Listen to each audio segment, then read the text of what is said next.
अगर आज आप नए हैं तो हम आशीषित नामक 3 भागों की श्रृंखला कर रहे हैं और हम देख रहे हैं कि बाइबल हमारे जीवन और हमारी आर्थिक स्थिति में परमेश्वर की आशीष का अनुभव कैसे किया जाए, इस बारे में क्या कहती है। और आज सुबह हम विशेष रूप से दशमांश के बारे में बात करने जा रहे हैं, जिसका अर्थ है अपनी आय का 10वां हिस्सा प्रभु को देना। और यह वास्तव में एक शानदार सिद्धांत है। असल में मुझे याद है जब मैं ओरल रॉबर्ट्स यूनिवर्सिटी में था, मैं ऐसे घर में पला बड़ा जहां मैं तब तक चर्च नहीं जाता था जब तक कि मेरी मुलाकात डेबी से नहीं हुई थी। और मेरा मतलब है मैं वहां इसलिए गया क्योंकि मैं उसके साथ रहना चाहता था। तो इस तरह मैंने चर्च जाना शुरू किया। और मैं मिशनरी डेटिंग की सलाह नहीं देता, लेकिन इससे मुझे शुरुआत करने का मौका जरूर मिल गया। और फिर जब उसने देखा कि मैं कैसा हूं तो उसने मुझसे रिश्ता तोड़ लिया। उसने कहा फिर मिलेंगे मगरमच्छ। तो अगर आप किसी ऐसे व्यक्ति को डेट कर रहे हैं जिसने उद्धार नहीं पाया है तो कहिए बाद में मिलेंगे जब तुम उद्धार पा लो। और यही उसने किया। लेकिन मैं ओरल रॉबर्ट्स यूनिवर्सिटी गया और जब मैं वहां एक चैपल की सभा में था तो यह दिलचस्प था। मुझे ठीक ठीक याद है कि उस दिन मैं कहां बैठा था और वे देने के बारे में बात कर रहे थे और वे दशमांश देने के बारे में बात कर रहे थे। और जब वक्ता इसके बारे में बात कर रहे थे और बाइबल में क्या लिखा है ये दिखा रहे थे, तो उन्होंने समझाया कि अगर मैं अपनी आय का 10% प्रभु को दूं तो परमेश्वर मेरी आर्थिक स्थिति को इतनी आशीष देगा कि मैं 90% के साथ, परमेश्वर के आशीष के साथ उससे अधिक अनुभव करूंगा जितना मैं पूरे 100% को अपने पास रखकर कर सकता हूं। और जब मैंने ये सुना, मेरा मतलब है ये तो पूरी बाइबल में है, उन्होंने ये दिखाया और मैंने सोचा वाह ये तो अद्भुत है। मेरा मतलब है मैंने इस पर कभी संदेह नहीं किया, मैंने इस पर सवाल नहीं उठाया, ये बाइबल में था। तो मैंने दशमांश देना शुरू किया क्योंकि वक्ता ने कहा था परमेश्वर को परख कर देखो कि वह क्या करता है। और मैंने किया और मैंने देखा और जान लिया कि वक्ता ने जो कहा था वह सच था। और वर्षों में हमारी आर्थिक स्थिति पर परमेश्वर की आशीष हमारी कल्पना से भी कहीं अधिक रही। इसलिए मैं न केवल देने में और न केवल उदारता की जीवन शैली में, बल्कि ऐसे देने में जो दशमांश को एक आधार के रूप में इस्तेमाल करता है, मेरी देने की शुरुआत के रूप में, और फिर उसके बाद के वर्षों में परमेश्वर को काम करते हुए देखने में एक जुनूनी विश्वास रखता हूं। तो इसी के साथ मैं आपसे उदारता से देने की अद्भुत आशीष के बारे में बात करना चाहता हूं। और मैं चाहता हूं कि आप 2 बातों पर ध्यान दें। बहुत ही सरल संदेश है। सबसे पहले मैं चाहता हूं कि आप देने की रूपरेखा पर ध्यान दें। देने की रूपरेखा, परमेश्वर के पास एक अद्भुत योजना है, इसे दशमांश कहा जाता है। और यह इस तरह काम करता है, जो कुछ भी आपके और मेरे पास है वह सब परमेश्वर का है। परमेश्वर ने आपको इसे उधार दिया है। प्रमाण है कि आप इसके स्वामी नहीं हैं, या मेरे पास जो है मैं उसका स्वामी नहीं हूं। यानी हम मरने पर सब कुछ यहीं छोड़ जाते हैं। 1000 पहाड़ियों पर जो जानवर हैं वे उसके ही हैं। पृथ्वी और उसकी संपत्ति प्रभु की है। जो कुछ भी हमारे पास है वह परमेश्वर ने हमें दिया है और हम बस उसी की चीजों का प्रबंधन कर रहे हैं जो उसने हमारे हाथों में दी है। और इसलिए इस तथ्य को स्वीकार करते हुए कि यह सब उसका है, उसने हमसे जो करने के लिए कहा है वह यह है कि हम उसकी आराधना के एक कार्य के रूप में उसे केवल 10% नहीं, बल्कि जो कुछ उसने हमें दिया है उसमें से पहला 10% दें। अब लोग अक्सर कहते हैं अच्छा ये बाइबल में कहां लिखा है, और अच्छा समाचार यह है कि यह बाइबल में हर जगह है, क्योंकि परमेश्वर चाहता है कि हम इस सिद्धांत को स्पष्ट रूप से समझें। दशमांश देना पुराने नियम में उल्लेखित है, इसका उल्लेख नए नियम में है। दशमांश व्यवस्था से पहले और बाद में है। और इसलिए मैं आपको बताना चाहता हूं कि दशमांश के विषय में बाइबल क्या कहती है। यह संपूर्ण नहीं है, यह विस्तृत नहीं है। मैं आपसे वादा करता हूं मैं आपको जितने पद दिखाऊंगा उससे कहीं अधिक है, लेकिन मैं आपको कुछ पद देना चाहता हूं। उत्पत्ति अध्याय 4 और पद 3 में यह कटनी का समय था। यह कहानी आदम और हव्वा के पुत्र कैन और हाबिल की है। कुछ दिनों के पश्चात कैन यहोवा के पास भूमि की उपज में से कुछ भेंट ले आया, और हाबिल भी अपनी भेड़ बकरियों के कई एक पहिलौठे बच्चे भेंट चढ़ाने ले आया और उनकी चर्बी भेंट चढ़ाई। तब यहोवा ने हाबिल और उसकी भेंट को तो ग्रहण किया, परंतु कैन और उसकी भेंट को उसने ग्रहण न किया। यहां जो आप देखते हैं उस पर ध्यान दें। कैन कुछ चढ़ाता है, लेकिन हाबिल सबसे उत्तम और पहला भाग चढ़ाता है। यहां जो संकेत है, अधिकांश विद्वानों का मानना है कि इसमें कुछ हद तक दशमांश की भावना शामिल है। कैन क्या करता है? कैन कहता है, मुझे नहीं लगता कि परमेश्वर को यह बताना चाहिए कि मुझे क्या देना है। मुझे लगता है कि मुझे खुद तय करना चाहिए कि क्या देना है, क्योंकि यह मेरा है। मूल रूप से कैन क्या करता है? वह आखिरी भाग देता है, वह बचा खुचा देता है, वह सबसे कम देता है, वह सबसे अच्छा नहीं देता। और जब परमेश्वर ने दोनों के कार्यों को देखा तो परमेश्वर ने एक सिद्धांत स्थापित किया था। कैन जानता था कि वह क्या है, और कैन ने कहा, मैं ऐसा नहीं करना चाहता।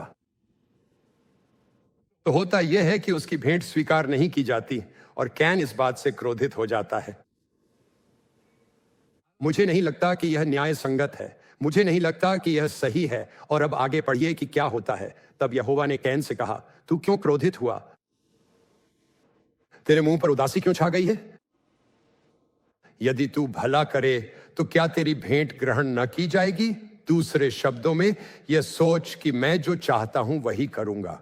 जब आप वहां पहुंच जाते हैं तो आप उसी समय यह मांग कर रहे होते हैं कि वह भेंट स्वीकार न की जाए, क्योंकि आप यह कह रहे होते हैं कि मुझे इस बात की परवाह नहीं है कि परमेश्वर क्या कहता है, जबकि सब कुछ तो परमेश्वर का ही है। और मेरा कहना है कि आशीष आज्ञाकारिता के साथ आती है। अब उत्पत्ति अध्याय 14 में आपके सामने एक प्राचीन युद्ध की कहानी आती है। उत्पत्ति 14 में, क्षमा करें, जब अब्राम कदोर्लाओमेर को हरा कर लौटा और उसके साथ 5 राजा थे, उन्होंने लूत को, जो अब्राहम का भतीजा था, पकड़ लिया था और अब्राहम ने युद्ध जीत लिया। उसके पास केवल 400 पुरुष थे, इसलिए यह एक अलौकिक विजय थी। लूत को वापस लाया गया। उसने उन सभी वस्तुओं को वापस पा लिया जो इन राजाओं ने चुरा ली थीं। और जब वे हेब्रोन लौट रहे थे, जहां अब्राम रहता था, तो वे यरूशलेम शालेम में, जो कि वही नगर है, ठहरते हैं। तब शालेम का राजा मलिकिसिदक रोटी और दाख मधु ले आया। वह परम प्रधान परमेश्वर का याजक था और उसने अब्राम को यह आशीर्वाद दिया, परम प्रधान ईश्वर की ओर से, जो आकाश और पृथ्वी का अधिकारी है, तू धन्य हो। और धन्य है परम प्रधान ईश्वर, जिसने तेरे द्रोहियों को तेरे वश में कर दिया है। तब अब्राम ने उसको सब वस्तुओं का दशमांश दिया। दूसरे शब्दों में, सिद्धांत यह है कि जब धर्मी लोग परमेश्वर की उपस्थिति से संपर्क में आते हैं और अपने जीवन में परमेश्वर के कार्य की जागरूकता पाते हैं, तो प्रतिक्रिया हमेशा यही रही है, व्यवस्था से पहले भी 10वां भाग देना। आगे पढ़ते हैं तो आपको याकूब और याकूब तथा एसाव की कहानी मिलती है। वे 2 भाई थे। उत्पत्ति 28 में, हम इसे देखने के लिए समय नहीं लेंगे, मैं बस इसका उल्लेख करना चाहता हूं। याकूब 60 वर्ष का है। 60 वर्ष की आयु में उसके पास केवल एक लकड़ी की छड़ी है, बस इतना ही है। यही सब उसने अब तक इकट्ठा किया है। उसे एक सपना आता है और उस सपने में वह परमेश्वर को देखता है, परमेश्वर उससे बात करता है, वह इसे जानता है, प्रभु की उपस्थिति वहां है। वास्तव में वह उस स्थान का नाम बेतेल रखता है, जिसका अर्थ है परमेश्वर का घर। और याकूब 10वां भाग देने की प्रतिज्ञा करता है। और जब याकूब वह प्रतिज्ञा करता है, तो अगले 30 वर्षों में जो होता है वह यह है कि याकूब अत्यंत धनी हो जाता है। वह 60 वर्षों तक दशमांश नहीं देता, उसके पास कुछ भी नहीं है, वह दशमांश देता है और अचानक बिना किसी विरासत के अपने बलबूते पर वह अत्यंत धनी हो जाता है। यही है परमेश्वर को देने का तरीका।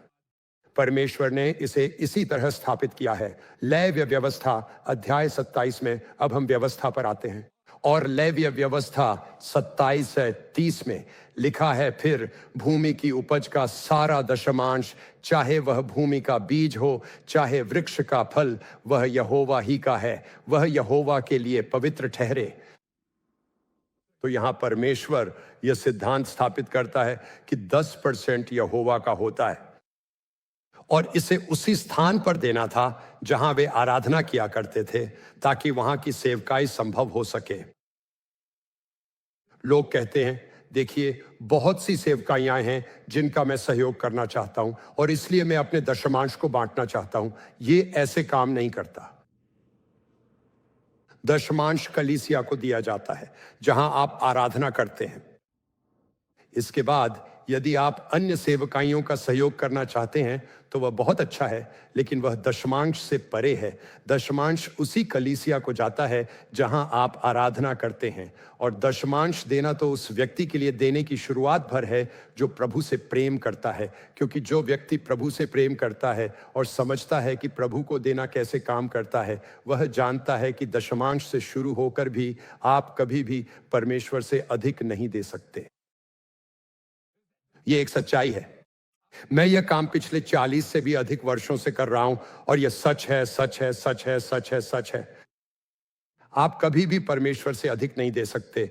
मैंने कभी ऐसा होते नहीं देखा। परमेश्वर देने वाले को आशीष देता है।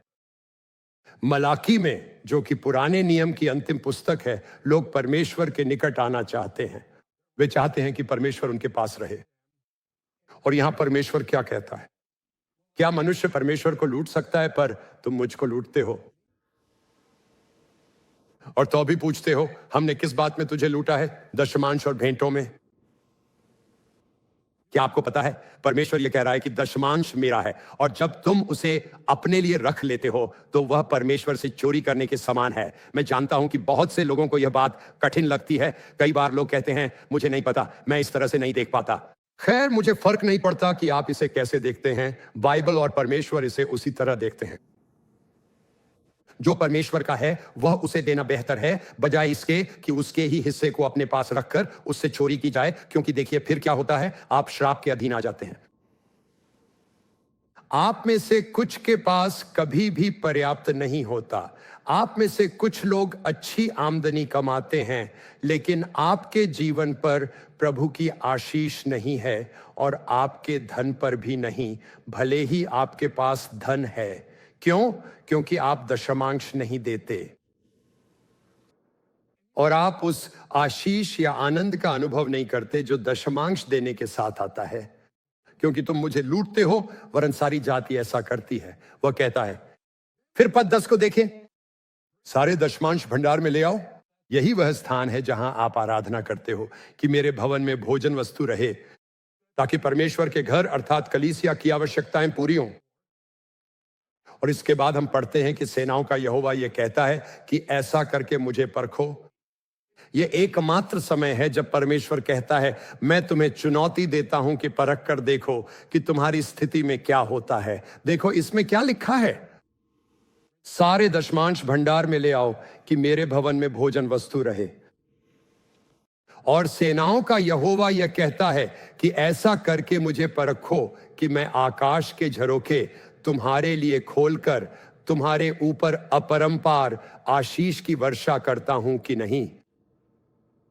परमेश्वर कहता है, यदि तुम मुझे दशमांश दोगे तो मैं स्वर्ग के झरोखे खोल दूंगा और इतनी आशीष बरसाऊंगा तुम उसे संभाल भी नहीं पाओगे, और वह आशीष इतनी स्पष्ट होगी कि लोग उसे देख सकेंगे। अगले पद 11 में लिखा है, मैं तुम्हारे लिए नाश करने वाले को ऐसा घुड़कूंगा कि वह तुम्हारी भूमि की उपज नष्ट न करेगा। तो देखिए, बात सिर्फ इतनी नहीं है कि परमेश्वर आपको संसाधन देता है, हालांकि वह देता है, बल्कि बात यह भी है कि वह आपके पास जो है उसकी रक्षा भी करता है। मैं कीड़ों को तुम्हारी उपज नष्ट करने से रोके रखूंगा और तुम्हारी दाखलताओं के फल कच्चे न गिरेंगे। सेनाओं के यहोवा का यही वचन है। तब सारी जातियां तुमको धन्य कहेंगी, क्योंकि तुम्हारा देश मनोहर देश होगा। सेनाओं के यहोवा का यही वचन है। यहां एक दिलचस्प बात है। जब मैंने यह पढ़ा तो मुझे याद आया कि जब मैं पश्चिमी कैंसस में था, वहां एक व्यक्ति था। मैं उसका नाम नहीं लूंगा, लेकिन वह उस क्षेत्र में एक बहुत ही समर्पित मसीही के रूप में प्रसिद्ध था। और अधिकांश किसानों के लिए रविवार को खेती न करना बहुत असामान्य होता है, लेकिन इस व्यक्ति ने ऐसा करने से इनकार कर दिया। उसने किसी से भी रविवार को अपने लिए काम करने से रोक दिया। वह स्वयं भी रविवार को काम नहीं करता था। अपने दशमांश देने में वह बहुत प्रतिबद्ध था, लेकिन बार बार जब हम वहां रहते थे उसकी फसलों पर कभी ओले नहीं पड़ते थे। यह एक बहुत ही असामान्य बात थी। और जब मैं मलाकी 3:11 पढ़ता हूं तो मैं सोचता हूं बस बात यहीं साफ हो जाती है। यह व्यक्ति अपनी गवाही के विषय में बहुत स्पष्ट था, किसी दिखावे या चुभने वाले तरीके से नहीं, बल्कि वह बहुत ही भला व्यक्ति था, लेकिन उसके खेतों को नुकसान नहीं होता था। उसके आसपास के लोगों की फसलों पर ओले पड़ते थे, लेकिन उसकी पर नहीं। क्यों? यही कारण है, क्योंकि वह अपनी आर्थिक स्थिति से प्रभु का आदर करता था। अब हम मलाकी 3:10 को हमेशा उद्धृत करते हैं। दोबारा इस पर चलें। हम इसे रविवार सुबह हमेशा उद्धृत करते हैं, क्योंकि यह पवित्र शास्त्र में दी गई सबसे बड़ी प्रतिज्ञाओं में से एक है। और मैं बस चाहता हूं कि आप ये समझें, क्योंकि हम हर सप्ताह दशमांश की गवाही को पढ़ रहे हैं और हम ये 2 सत्र से कर रहे हैं। और मैंने बस टीम से पूछा, हमने कितनी दशमांश गवाहियां पढ़ी हैं? ये नहीं कि हमें कितनी मिली हैं, बल्कि हमने कितनी पढ़ी हैं। 2017 से हमने 397 गवाहियां पढ़ी हैं। और अगर आप मेरी तरह हैं और इन्हें सुन रहे हैं तो आप सोचते होंगे ये क्या हो रहा है, ये तो ऐसा है, इससे भी अधिक प्रभावशाली गवाही कैसे मिल सकती है। लेकिन ये हर सप्ताह हो रहा है। तो सोचिए, उन्होंने एक गवाही ढूंढी और उसे पढ़ दिया। और देखिए, मुझे संदेह है कि ऐसा बहुत से लोगों के साथ होता होगा। यह निश्चित रूप से 377 लोगों के साथ हुआ है। उन सभी लोगों के अलावा जिनकी गवाहियां भी शानदार थीं, जिन्हें हमने नहीं पढ़ा। लेकिन उदाहरण के तौर पर जॉर्डन लिखता है, कई वर्षों तक अनियमित दशमांश देने के बाद हमने समझा कि परमेश्वर की बुलाहट के अनुसार हमें विश्वास में बढ़ते हुए निरंतर दशमांश देना है। सीमित आय वाले पूर्णकालिक ग्रेजुएट छात्र होने के कारण यह हमारे जीवन के लिए एक बड़ा कदम था। जब से हमने दशमांश देना शुरू किया है, हमें एक गुमनाम दाता से एक उपहार मिला है, जो हमारे सेमिनरी के पहले वर्ष की पूरी फीस चुका रहा है। हमें अप्रत्याशित रूप से धन प्राप्त हुआ, जिससे हम 20,000 से अधिक के छात्र ऋण चुका सके। जब हम खुद को परमेश्वर को समर्पित करते हैं, तो हमारे जीवन में उसकी भलाई और विश्वास योग्यता की यह कितनी अद्भुत गवाही है। यहाँ एक और उदाहरण है, यह वास्तव में काफी दिलचस्प है। ऑनेस्टिन लिखते हैं, दशमांश देते हुए परमेश्वर अपनी विश्वास योग्यता से चकित करता है। मेरा व्यवसाय तनावपूर्ण आर्थिक परिस्थितियों में था। हमारे पास एक बकाया इनवॉइस था, 90 दिन।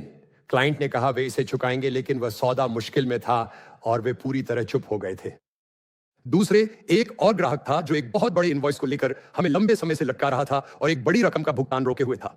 अंत में हम एक मुकदमे का सामना कर रहे थे। हमने एक सप्लायर को भुगतान कर दिया था, लेकिन उसने अपने बिल नहीं चुकाए, जिसके कारण वकीलों की ओर से कई कानूनी पत्र और फोन कॉल आए और अंततः एक मुकदमा दायर हो गया। वह सप्लायर 6 महीनों से कह रहा था कि वह भुगतान कर देगा, लेकिन उसकी ओर से कोई कार्रवाई नहीं दिखी और मुझे एक बड़ा बिल खुद चुकाने की स्थिति का सामना करना पड़ रहा था। मुकदमे से बचने के लिए 2 बार भुगतान करना पड़ा। मुझे हमेशा लगा कि हमारे व्यवसाय पर परमेश्वर का अनुग्रह है, लेकिन ये तीनों बातें मुझे थका रही थीं। महत्वपूर्ण बात यह है कि मेरी पत्नी ने बताया, हम दशमांश में पीछे थे। हमने कुछ महीनों का दशमांश छोड़ दिया था और खर्चों और खरीदारी के लिए अतिरिक्त पैसे भी निकाले थे। यह रकम बढ़ते बढ़ते काफी बड़ी हो गई थी। मैंने मन ही मन खुद से कहा था कि मैं इसे चुका दूंगा, लेकिन मैंने ऐसा नहीं किया था। सोमवार को मैंने हफ्ते की शुरुआत लॉग इन करके बकाया दशमांश की राशि दी। मुझे पता था कि वह पैसा परमेश्वर का है, मेरा नहीं। इसके बाद जो हुआ उसने मुझे हैरान कर दिया। मंगलवार को मुझे 1 जुलाई से लंबित इनवॉइस का भुगतान मिल गया। बुधवार को मुझे एक ईमेल मिला जिसमें उस लंबित इनवॉइस की राशि जारी करने की सूचना थी, जिसे काफी समय से टाला जा रहा था। और गुरुवार को मुझे सप्लायर का फोन आया कि वे खुद आकर बिल का भुगतान कर गए हैं और मुकदमा पूरी तरह से वापस ले लिया गया है। मुझे इस पर यकीन ही नहीं हो रहा था। परमेश्वर न केवल अपनी प्रतिज्ञाओं के प्रति इतना विश्वास योग्य है, बल्कि जब हम विश्वास में कदम बढ़ाते हैं तो वह तुरंत उत्तर देने में कितना भला है। यह इस सच्चाई की एक अच्छी याद दिलाने वाली बात थी कि हम दशमांश न देने का जोखिम उठा ही नहीं सकते। वह पैसा परमेश्वर का है। जब आप उसे पहले हिस्से के साथ आदर देते हो तो वह बाकी सबकी देखभाल करता है। अपने दशमांश के द्वारा उसे आदर न देकर परमेश्वर की आशीष से वंचित न रहें। यह एक शानदार गवाही थी। आप पूछते हैं, लेकिन क्या दशमांश का उल्लेख नए नियम में है? और सच्चाई यह है कि है, और इसका उल्लेख किसी और ने नहीं बल्कि यीशु ने किया है। मैं यह कहना चाहता हूं, यीशु नए नियम में पुराने नियम की उन आवश्यकताओं को हटाने से नहीं डरा जिन्हें हटाने की आवश्यकता थी। आहार संबंधी नियम इसका एक स्पष्ट उदाहरण होंगे।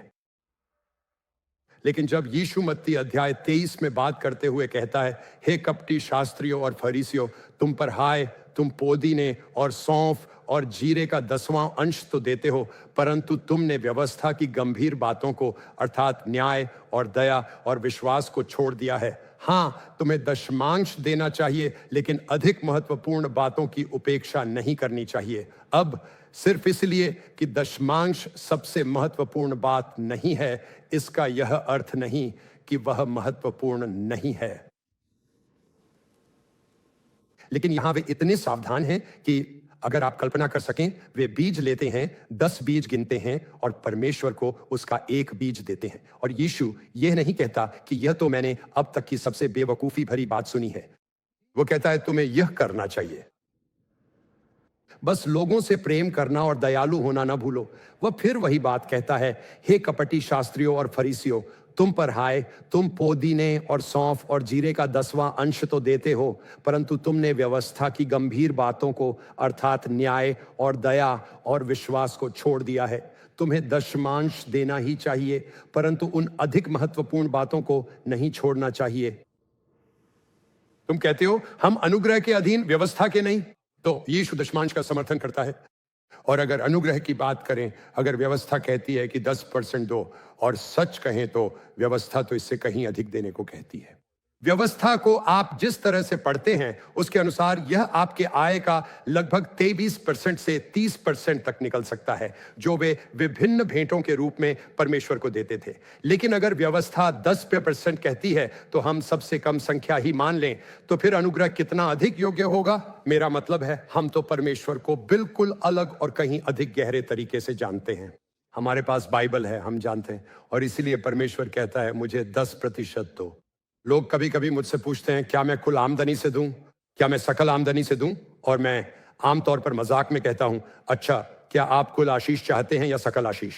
अब मैं समझता हूं कुछ व्यवसायों के लिए यह थोड़ा अलग होता है। मैं उस सवाल की जटिलताओं को समझता हूं।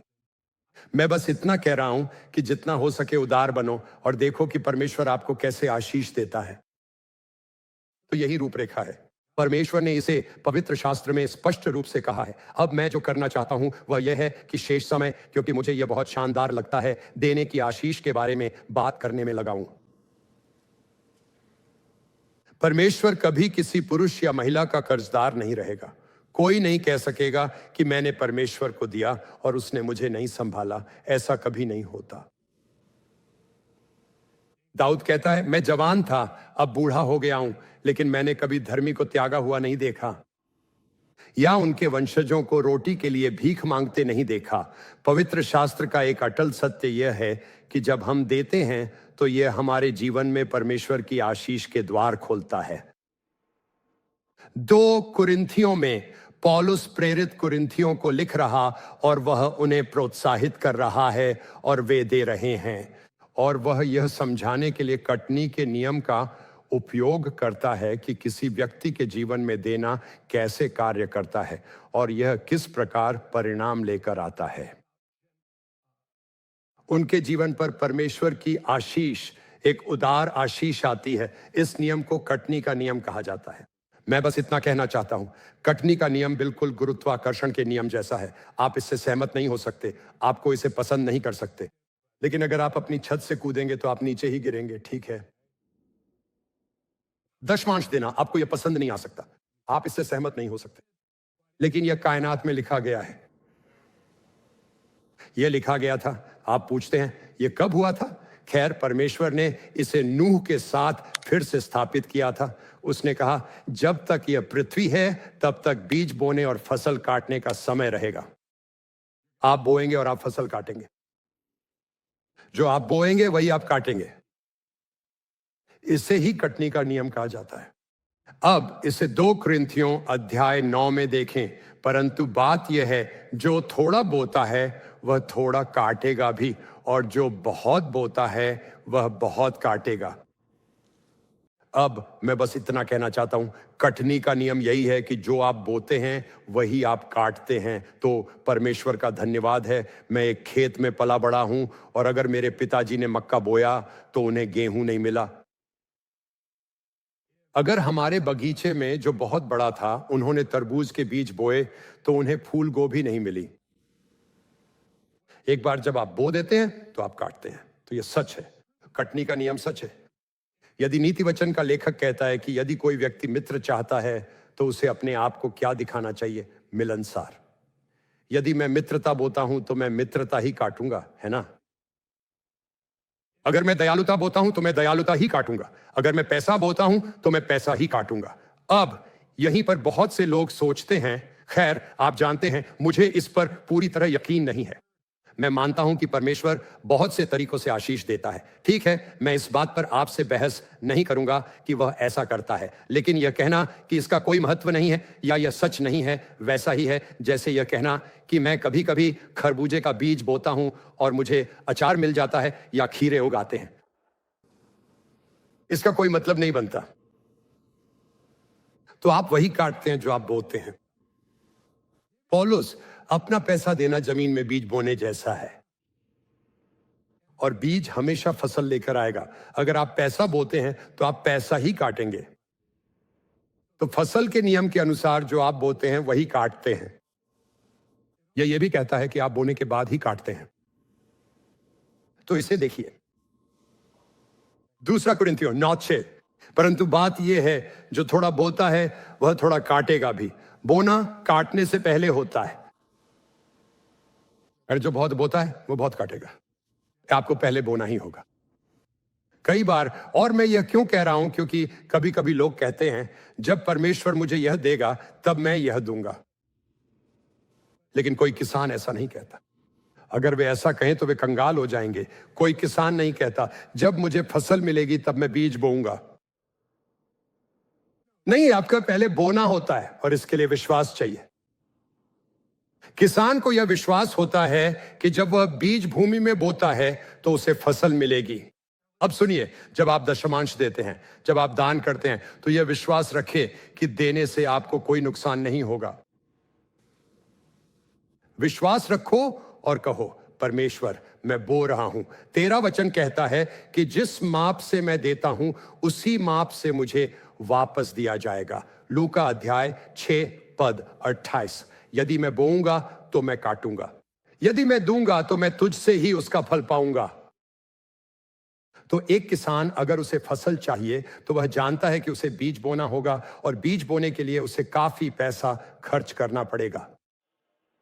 और वह यह जानता है कि बीज को अंकुरित होने में समय लगेगा। तो आप जानते हैं, परमेश्वर की स्तुति करें अगर आप आज देते हैं और कल ही प्राप्त कर लेते हैं। यह कोई बहुत असामान्य बात नहीं है, लेकिन सामान्यतः आप एक मौसम में बोते हैं और दूसरे मौसम में काटते हैं। मुझे याद है, मेरे पिताजी आमतौर पर 10 अप्रैल के आसपास मक्का बोते थे, और मैं 20 अप्रैल को अपने पिताजी के साथ खेत में होता था, और वे जमीन को खोद कर देखते थे कि क्या बीज अंकुरित होना शुरू हुआ है या नहीं। एक किसान चाहता है कि चीजें जल्दी बढ़ें, लेकिन वह जानता है कि इसमें समय लगेगा और अप्रैल के अंत तक उसे मक्का नहीं मिलेगा। वह जानता है कि मक्का अक्टूबर तक पककर तैयार नहीं होगा। तो फसल के नियम से यह सिखाया जाता है कि आप वही काटते हैं जो आप बोते हैं, और आप बोने के बाद ही काटते हैं। अब यहां बात और भी दिलचस्प और बहुत उत्साहजनक हो जाती है। कटनी का नियम यह भी सिखाता है कि आप जितना बोते हैं उससे अधिक काटते हैं, आप अधिक काटते हैं। तो एक बार फिर यहां वचन है, परंतु बात यह है, जो थोड़ा बोता है वह थोड़ा काटेगा भी, और जो बहुत बोता है वह बहुत काटेगा। उदाहरण के लिए, अगर मैं मक्के का एक दाना लेता हूं और उसे यहां बोता हूं, मैं इसे जमीन में बो सकता हूं, ये एक मक्के का पौधा पैदा करेगा, और अगर सब कुछ ठीक रहा, अच्छे हालात रहे, तो उसमें 3 बालियां होंगी। हर बाली में सामान्यतः 600 दाने होंगे, तो आपके पास ये 800 दाने होंगे। क्या आप समझते हैं कि मैंने एक बीज बोया, उसे जमीन में डाला और मुझे 108% की बढ़ोतरी मिली? यह तो हैरान करने वाली बात है। यह कटनी का नियम है। आप जितना बेचते हैं उससे अधिक खाते हैं। यही हमारी गवाही रही है, मेरी कहानी हमारे पूरे जीवन में। मैंने इसे अपनी जिंदगी में देखा है, मैंने इसे दूसरों की जिंदगी में भी देखा है। मैंने इसे उन लोगों के जीवन में होते हुए देखा है जिन्होंने इसे पहले कभी अनुभव नहीं किया था और कहा, ठीक है, मैं इसे आजमा कर देखूंगा। हर एक बार परमेश्वर ने हमें उससे कहीं अधिक लौटा कर दिया है जितना हमने उसे दिया था, और उसने हमें आर्थिक रूप से भी अन्य तरीकों से आशीषित किया है। 2 कुरिन्थियों में भी यही कहा गया है कि तुम्हारी सारी उदारता के कारण तुम हर तरह से समृद्ध किए जाओगे। मैं टिम और बॉनी की कहानी के बारे में सोचता हूं, जो मेरे ससुराल वाले हैं, और उन्होंने कलीसिया को आर्थिक रूप से एक बड़ा दान देने का फैसला किया, और टिम को गोद लिया गया था। वह बलात्कार से जन्मा था, उसे गोद लेने के लिए छोड़ दिया गया था। उसे गोद लेने वाली उसकी मां प्रभु से दूर हो गई, दोबारा शादी कर ली, और वह टिम से कोई संबंध नहीं रखना चाहती थी। उसे बोर्डिंग स्कूल में डाल दिया, उससे कोई संबंध नहीं रखना चाहती थी, उससे ज्यादा संपर्क नहीं था, उसे पसंद नहीं करती थी, उसे अपने पास नहीं चाहती थी। उसने अपनी वसीयत से उसका नाम हटा दिया, और उसके वकील ने टिम से कहा, वह तुम्हें पसंद नहीं करती। लेकिन जब टिम और बॉनी ने यह बड़ा दान देने का फैसला किया, तो उसकी सौतेली मां या गोद लेने वाली मां के वकील ने फोन किया और कहा, हमें तुम्हारी जरूरत है, आओ।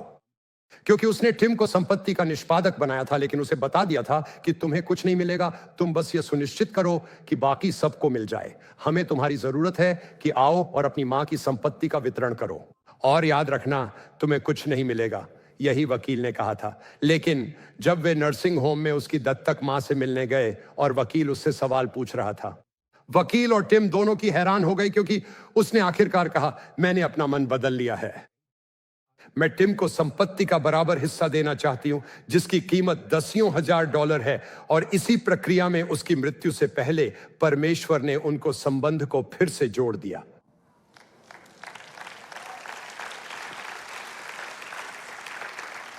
उसकी प्राप्ति जो उसने दिया था उससे 6 गुना अधिक थी।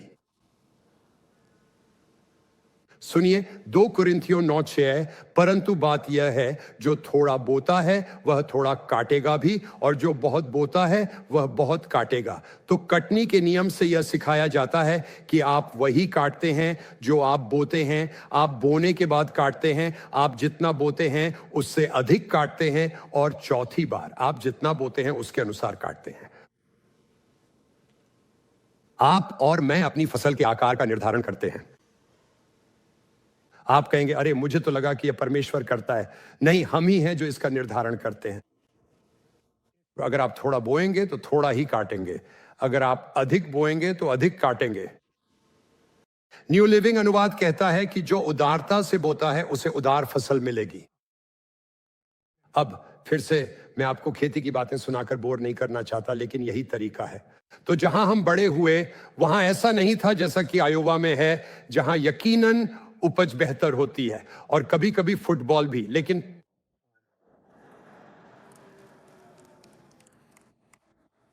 बस यूं ही जोड़ दिया। अगर कोई किसान प्रति एकड़ 5 टन फसल चाहता है तो उसे 36,000 बीज बोने पड़ते हैं प्रति एकड़। वह अपनी फसल के आकार का निर्धारण करता है।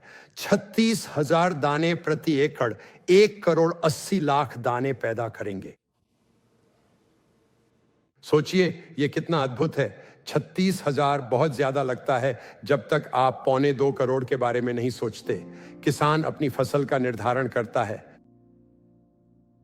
सुनिए यीशु ने क्या कहा, दिया करो तो तुम्हें भी दिया जाएगा।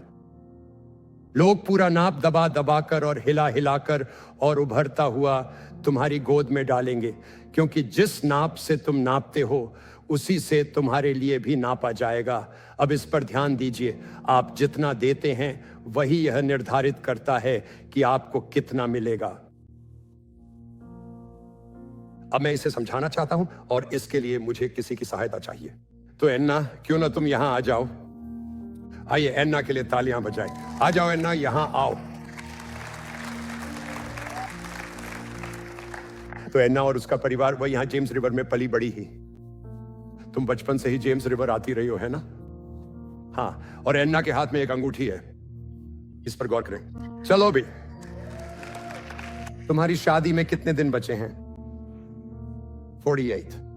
हाँ, और वह अच्छा युवक कौन है जिससे तुम शादी कर रही हैं? सीख जाए वेल्स, चलो सीख जाए। हमारी ओर हाथ हिलाओ, ठीक है? तो तुम उत्साहित हो, है ना? बहुत उत्साहित। क्या तुम इसमें मेरी सहायता कर सकती हो?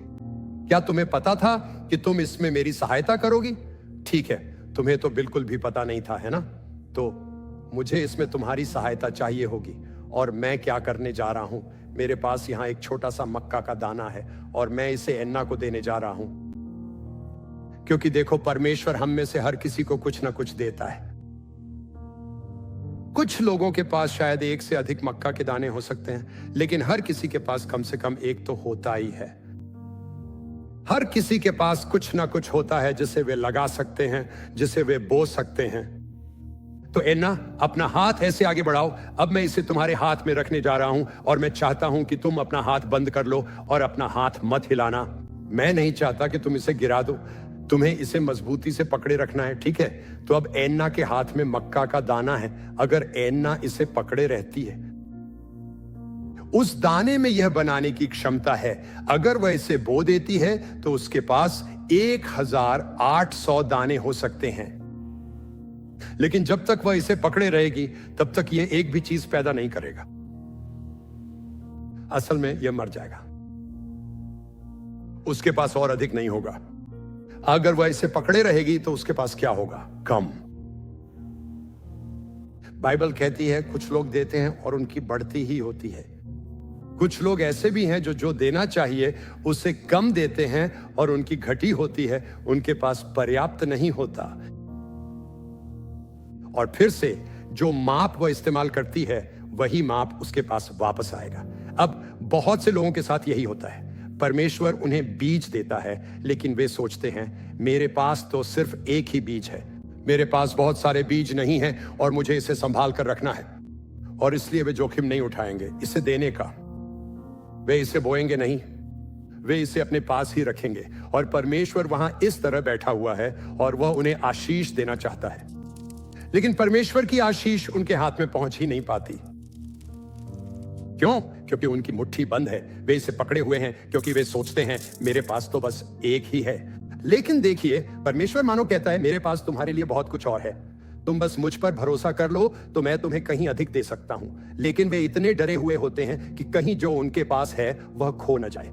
वे इतने डरे हुए हैं कि अगर मैंने इसे नहीं पकड़ा तो, और मुझे यकीन नहीं कि यह सब ठीक से होगा या नहीं। और फिर वे सोचते हैं कि परमेश्वर की आशीष वास्तव में उनके पास क्यों नहीं आती, या क्यों टिक नहीं पाती, या वे उसका अनुभव क्यों नहीं कर पाते। और परमेश्वर तो यह करना चाहता है। तो एन्ना, चलो अब इन सबको वहां से हटा देते हैं, ठीक है?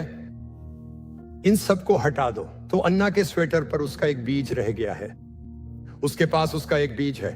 अब अन्ना, मैं चाहता हूं कि तुम अपना हाथ खोलो और मैं चाहता हूं कि तुम उसे प्रभु को समर्पित कर दो। बस अपना हाथ पलट दो और उसे छोड़ दो। तो एन्ना, अब अपना हाथ ऐसे ही रखो। अब एन्ना का हाथ ऐसी स्थिति में है जहां वह प्राप्त कर सकती है, क्योंकि उसका हाथ बंद नहीं है कि वह उसे पकड़े रहे। वह ऐसी स्थिति में है जहां वह प्राप्त कर सकती है। और अब अचानक जब परमेश्वर उसमें उड़ेलना शुरू करता है तो वह उसके लिए वहीं उपलब्ध होता है और परमेश्वर बस उसमें उड़ेलना चाहता है। तो प्राप्त करो, छोड़ दो, छोड़ दो। और परमेश्वर लगातार उंडेलते रहता है, क्योंकि जितना वह देती है उतना ही उसे मिलता है, और इसलिए वह लगातार छोड़ती रहती है।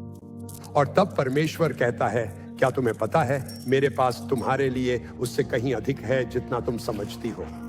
तो अपना हाथ ऐसे ही खुला रखो और इसलिए प्राप्त करो, छोड़ो, प्राप्त करो, छोड़ो, और परमेश्वर से बस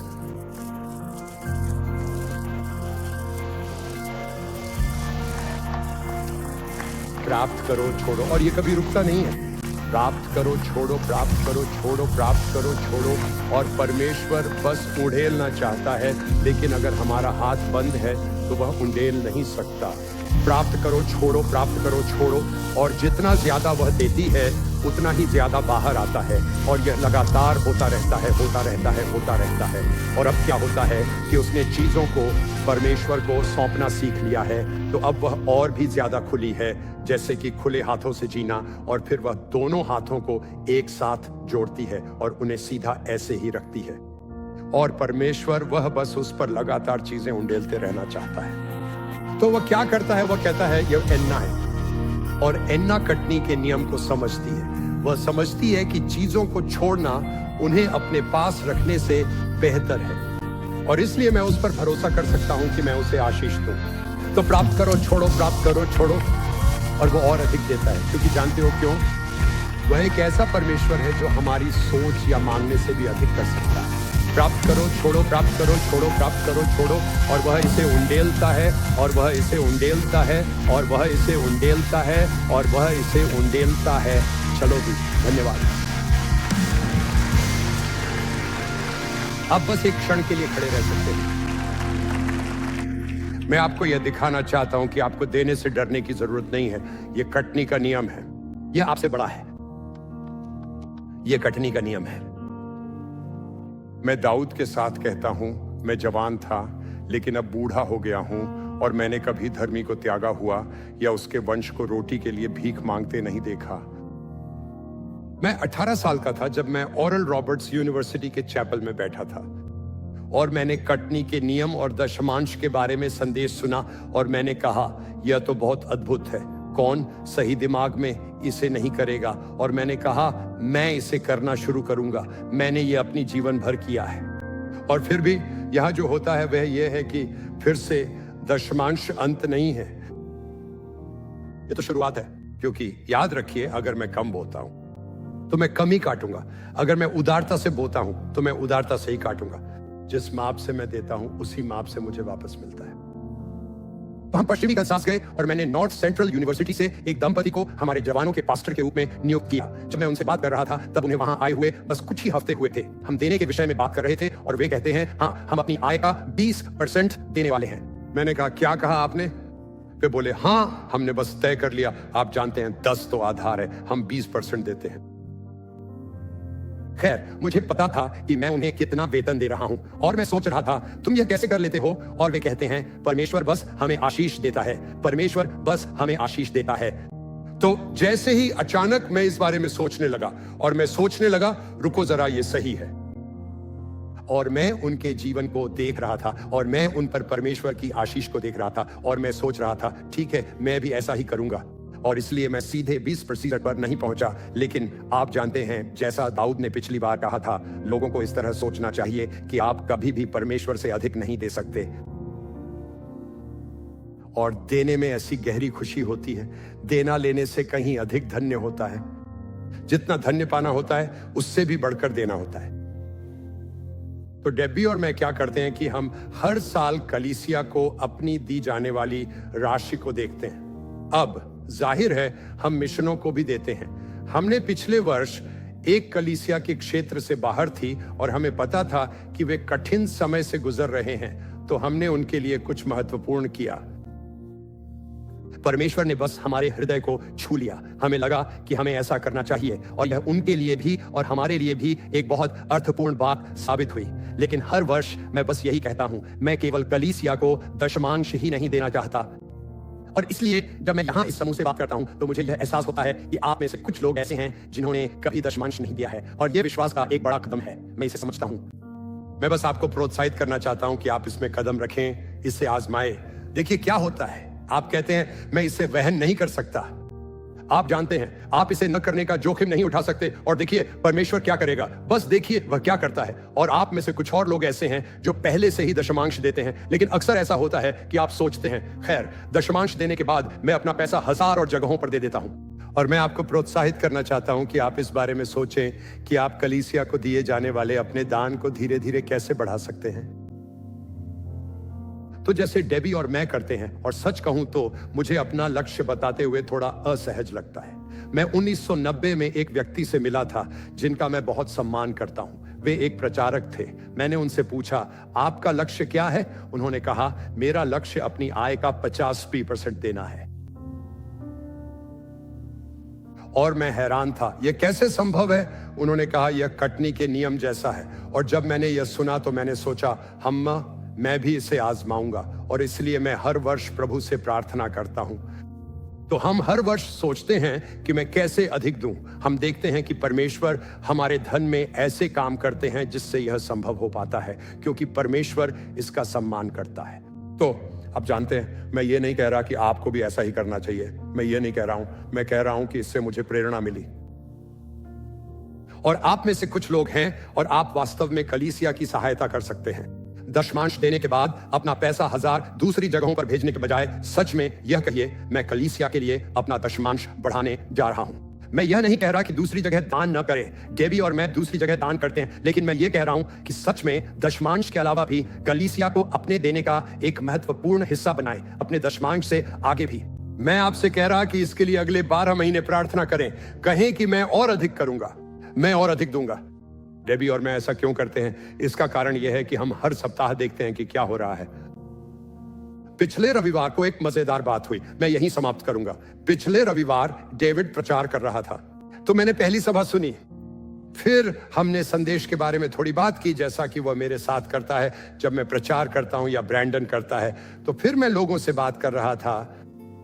तो मैं एट्रियम में था, उस कारपेट वाले हिस्से पर खड़ा था, लगभग वहीं पर मैं था। मैं बस उस कारपेट वाले हिस्से पर गोल गोल घूम रहा था। जो भी वहां होता है, मैं कभी वहां से बाहर नहीं निकल पाता। मैं ऐसा नहीं सोचता कि मैं ऐसा करने जा रहा हूं, बस यही तरीका है। लेकिन मैं लोगों से मिल रहा हूं। मैं फिलाडेल्फिया से आई एक अकेली मां से मिला जिसके 3 बच्चे हैं। जैसे ही वह दरवाजे से अंदर आई, उसने प्रभु की उपस्थिति महसूस की। वह अपने विवाह को फिर से जोड़ने की कोशिश कर रही है। मैं 3 ऐसे पुरुषों से मिला जो तलाक की त्रासदी से गुजर रहे हैं। मैं एक ऐसे व्यक्ति से मिला जिसके साथ डेविड ने उसके ऑफिस में बातचीत शुरू की थी, और कहा जा सकता है कि उस बातचीत ने उसका जीवन बचा लिया, क्योंकि वह अपनी जीवन लेने वाला था। आप जानते हैं, मेरा मतलब है, मैं ये सारी कहानियां सुन रहा हूं। मैं एक ऐसे व्यक्ति से मिला जिसे कैंसर है, और हम बात करने लगे। मैंने उसके लिए प्रार्थना की और बाद में उसे संदेश भी भेजा, और फिर उसने उत्तर दिया और कहा, आप जानते हैं, हमारा वहां मिलना कोई संयोग नहीं था। और मैं एक के बाद एक परिवारों से मिल रहा हूं। एक और सज्जन जो अभी अभी आना शुरू हुए हैं, उनका एक बेटा है जिसे कुछ विकलांगताएं हैं, लेकिन उसकी आत्मा इतनी कीमती है, सच में बहुत सुंदर है। लेकिन मैं मिल रहा हूं और देख रहा हूं कि इन सभी लोगों के जीवन में भगवान अद्भुत काम कर रहे हैं। मैं आपको बता रहा हूं, मैं ये पूरे सप्ताह देखता हूं, लेकिन रविवार को यह सब 1 घंटे में सिमट गया था। मैं बस एक के बाद एक उन लोगों को देख रहा हूं जिनको परमेश्वर आपके दान के कारण छू रहा है। इसलिए डेबी और मैं देना चाहते हैं, इसलिए डेबी और मैं इसके लिए प्रतिबद्ध हैं। तो मैं उन सभी का धन्यवाद करना चाहता हूं जो पहले से ही दान कर रहे हैं। आपकी उदारता एक बहुत बड़ी आशीष है। मैं बस आपको प्रोत्साहित करना चाहता हूं कि आप इस पर विचार करें, खासकर आप में से वे लोग जिन्होंने अभी तक यह यात्रा शुरू नहीं की है। मैं ये इसलिए कह रहा हूं क्योंकि मुझे पता है कि यह आपके लिए क्या करेगा, और यह आपके जीवन में बहुत बड़ा बदलाव लाएगा। आमीन।